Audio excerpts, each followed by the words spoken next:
ఇది train number 12760 Charminar ఎక్స్ప్రెస్లో A3 కోచ్లో seat number 4950లో ఒక జరిగిన బ్యాగ్ లిఫ్టింగ్ దొంగతనం గురించి దీంట్లో కంప్లైంట్ కేకే రెడ్డి బెంగళూరు. ఇది 13/11/25 తేదీ రాత్రి 1:30 నుంచి 3 గంటల మధ్యలో చీరాల ఒంగోలు మధ్యలో జరిగిన నేరం. దీంట్లో 4950 ట్రైన్ నెంబర్ 12760 A3 కోచ్లో ఇద్దరు భార్యాభర్తలు ఇద్దరు ప్రయాణం చేస్తూ ఉంటారు. వాళ్ళు నిద్రపోయేటప్పుడు అదమర్చి నిద్రపోయేటప్పుడు వాళ్ళకి సంబంధించిన ఒక బ్యాగ్ని ఒక దొంగ లిఫ్ట్ చేయడం జరిగింది. అది ఇమీడియట్గా వాళ్ళు ఇచ్చిన కంప్లైంట్ మేరకు crime number 126/25 under section 303 class 2 BNS Ongole RPS కింద కేసు రిజిస్టర్ చేయడం జరిగింది.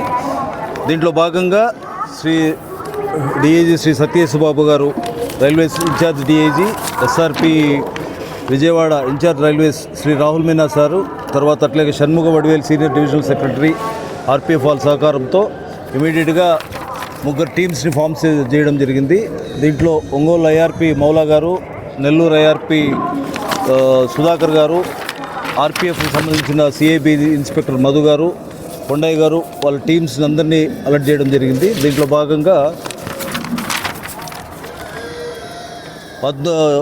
భాగంగా దీంట్లో జరిగిన దొంగతనం మొత్తము ప్రాపర్టీ సుమారుగా ఒక 10 గోల్డ్ ఐటమ్స్, ఒక 2 రాడో వాచెస్, ఒక సాయిబాబా డాలరు, ఒక హనుమాన్ డాలరు, ఒక రుద్రాక్షమాల, మంగళసూత్రము, గాజులు, ఒక పచ్చరాళ్ళు పొదిగిన చైను, 2 రాడో వాచెస్, ఇవి ఆ బ్యాగ్లో దొంగతనం చేయడం జరిగింది. దీంట్లో భాగంగా ఇమీడియట్గా మూడు టీమ్స్ ఫామ్ కావడం జరిగింది. ఆ 3 టీమ్స్ ఇమీడియట్గా ట్రైన్లో ఉండే ఏసీ కోచ్లో ఉండే CC ఫుటేజ్ని చెక్ చేయడం జరిగింది. CC ఫుటేజ్ ద్వారా అతన్ని ఐడెంటిఫై చేసి వాని ఫొటోస్ని రిట్రీవ్ చేయడం జరిగింది. అది హైదరాబాద్ నుంచి ఒంగోలు ఒక టీము, ఒంగోలు టు చెన్నై ఒక టీము, ఈ మధ్యలో CC ఫుటేజ్ కలెక్ట్ చేసుకొని వాడి ఫొటోస్ని క్యాప్చర్ చేసుకోవడం జరిగింది. వాడిని పట్టుకోవడం కోసం ఈ 3 టీమ్స్ ఒంగోలు IRP గారు, నెల్లూరు IRP గారు, మన RPF మధు వాళ్ళ టీమ్స్ పనిచేయడం జరిగింది. దీంట్లో భాగంగా వీని ఫోటో ఎక్కడెక్కడ దిగాడు, మళ్ళీ అక్కడి నుంచి వాడు రిటర్న్ చేసి ఏం చేశాడంటే నెల్లూరులో దిగి నెల్లూరు నుంచి విజయవాడ వరకు బస్ ఎక్కి విజయవాడ నుంచి హైదరాబాద్కి మళ్ళీ ట్రైన్లో ట్రావెల్ చేశాడు. అక్కడి నుంచి నెల్లూరు నుంచి ట్రైన్లో ట్రావెల్ చేసి విజయవాడ వరకు, విజయవాడ నుంచి హైదరాబాద్కు బస్సులో ట్రావెల్ చేశాడు. అక్కడ CC ఫోటోస్ కలెక్ట్ చేసుకొని అక్కడి నుంచి వాడు దిగిన ప్లేసు మళ్ళీ వచ్చిన ప్లేసులో ఒక ర్యాపిడో బైక్ని ఐడెంటిఫై చేయడం జరిగింది. అది ఈ ఒంగోలు IRP గారు వాళ్ళ టీం ఒక ర్యాపిడో బైక్ని ఐడెంటిఫై చేసి వాడి ఫొటోసు వాడి హౌస్ని కనుక్కోవడం జరిగింది. దాని తర్వాత సబ్సిక్వెంట్గా వాడి గురించి విచారిస్తే వాడు ఒక పాత నేరస్తుడు, వాడి మీద కొన్ని 2013లో కొన్ని కేసెస్ ఉన్నాయని జరిగింది. వాడిని గుర్తించే సమాచారంలో రాబడిన సమాచారం మేరకు ఈరోజు ఉదయం బీసెంట్ రోడ్డు విజయవాడ గోల్డ్ షాప్లో ఉన్నట్టు వాడి దగ్గర వాడు వచ్చినట్లు సమాచారం. అంటే కొన్ని ఈ గోల్డ్ ఆర్నమెంట్స్లో కొన్ని వాడికి చెందిన ఒక షాప్లో ఏదైనా తనఖా పెట్టి డబ్బు కోసము వాడు అక్కడికి రావడం జరిగింది. దాంట్లో భాగంగా ఒంగోలు IRP గారు వాళ్ళ టీంతో వాడిని చాకచక్యంగా పట్టుకోవడం జరిగింది. వాడి దగ్గర నుంచి ఇంటాక్ట్ ప్రాపర్టీ సాయిబాబా డాలరు, ఆ బంగారు చైను, బంగారంతో చుట్టిన రుద్రాక్షమాల, అంటే దాంట్లో 2 మంగళసూత్రం, ఒక హనుమాన్ పెండెంట్, అవి 2 వాడు కరిగించడం జరిగింది. ఆ సంబంధించిన బంగారు, దానికి సంబంధించిన డైమండ్ పెండెంట్సు, 6 గాజులు, ఆ 2 రాడో వాచెస్, ఇవన్నీ మొత్తం రికవర్ చేయడం జరిగింది. దీని వాల్యూ సుమారుగా ఒక 48,10,10,000.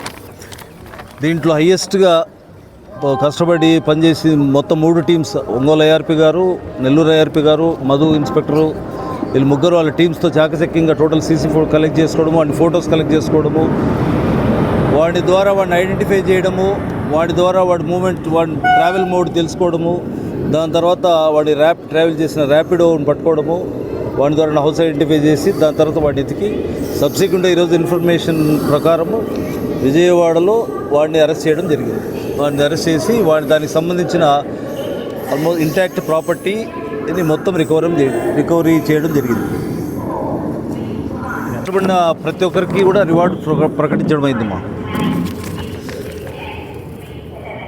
ఇంకో చిన్న ఇంపార్టెంట్ ప్రికాషన్స్ ఏమంటే ఏసీ కోచెస్లో ప్రయాణం చేసే ప్రయాణికులకి ఒక చిన్న విజ్ఞప్తి. ఏసీ కోచెస్లో ఫ్రీ మూమెంట్ ఉంటుంది, సెక్యూర్గా ఉంటుంది అనుకుంటున్నారు. బట్ ఏసీ కోచెస్లో కూడా చిన్న చిన్న దొంగతనాలు జరుగుతున్నాయి. బ్యాగ్ థెఫ్ట్ కానీ, ల్యాప్టాప్ థెఫ్ట్ కానీ, మొబైల్ థెఫ్ట్ కానీ. దయచేసి వాళ్ళకు సంబంధించిన వస్తువులు వాళ్ళు జాగ్రత్తగా పెట్టుకోవాలని సూచిస్తూ ఉన్నారు. ఏసీ కోచ్లో వీడు ఒకసారి ఈఎఫ్టీ టికెట్ అన్న తీసుకుంటున్నారు, లేదా ఆన్లైన్లో ఏసీ A1లో కదా A2లో జరిగింది. A3లో కూడా అలా చేస్తారు. అంటే వెయిటింగ్ లిస్ట్లో ఉన్నాడు అతను. వెయిటింగ్ లిస్ట్లో ఉండి నైట్ టైము ఈఎఫ్టీ తీసుకుంటారు. లేదు కదా అలా ఏం లేదు, అలో లేదనేది లేదు. అట్లా కూడా రిజర్వేషన్ కోచ్లో ఉన్నటువంటి వ్యక్తులు, నేరస్తులు అటు ఇటు మూవ్ అవుతా ఆ సమయంలో నైట్ సమయంలో నిద్రపోతుంటారు కాబట్టి గాఢ నిద్రలో ఉన్న టైంలో అఫెన్స్ చేయడం జరుగుతూ ఉంది. స్లీపర్ కోచెస్ నుంచి కూడా మూవ్మెంట్ అవుతుంటారు. సార్ వెయిటింగ్ లిస్ట్లో వెయిటింగ్ లిస్ట్లో ఉన్న ప్రయాణికులు కూడా మాకు సార్ టికెట్ కావాలని ఈఎఫ్టీ కింద ఎక్స్ట్రా ఫేర్ టికెట్ కింద టికెట్ తీసుకోండి.